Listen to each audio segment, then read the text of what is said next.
Look at this, it's a beautiful, beautiful, beautiful day. Look at that. Thank you, Lord.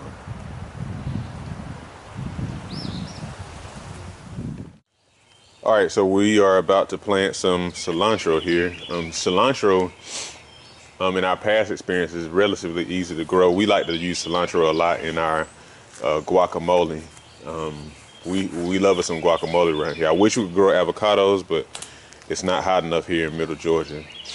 But anyhow, cilantro looks like this, and we're gonna put it in this pot right here. So go ahead and sprinkle it, kind of sprinkle it around in there. It's sprinkled. We're just gonna sprinkle several seeds. We're not really being formal or whatever, because I envision us having a just a pot full of, and you can sprinkle a little bit more than that. I mean, just kind of like sprinkle it around. They're nutritious, delicious cilantro, but most of all, they're very good. It doesn't mean that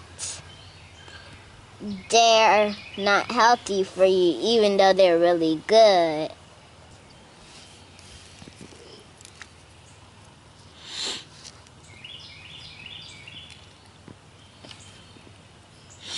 Sprinkle the rest in there. All right, so that's that, and I'm just gonna get another scoop of soil, kind of sprinkle it over that, and that's gonna be cilantro. Sit it in a little spot we have close to the front yard, and yeah.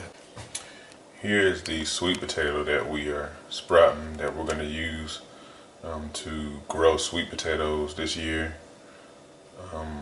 Sweet potatoes are one of the easiest things you can grow, like for real. Like essentially what you do is you take off these little individual slips, is what you call them, and then you plant them in soil, like really preferably like a mound of soil, like a soil hill or whatever, because what'll happen is the vine will grow and grow and grow, and the sweet potatoes of course will be attached to the roots underneath. And one year, the first year we tried to grow sweet potatoes, no joke, we used one potato that we sprouted and we had like 25 pounds of sweet potatoes, I promise you. So it's kind of hard to mess them up. I mean, unless you never, ever water them. They don't need a lot of water, but you still do need to water them sometimes. But yeah, so this is that sweet potato that we're using. It'll probably be ready. It should be ready around the time we want to plant these, which is around June-ish. So in the garden today, just kind of looked around.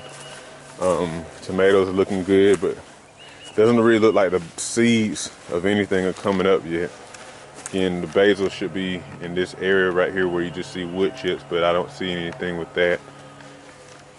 And all these concrete blocks where this cucumber is, those haven't sprouted yet either. So we're just gonna keep on trucking, keep them watered. I'm a little bit concerned about these because that soil dries out really easily in these blocks. I almost think that the concrete must take some of that moisture or something, but we'll just see what happens. Everything is an experiment. That's what happens with gardening. Okay, so the corn is looking decent, but still haven't seen any of the squash or bean or chard seeds. And then finally we have these over here, the peppers and tomatoes. Looking good.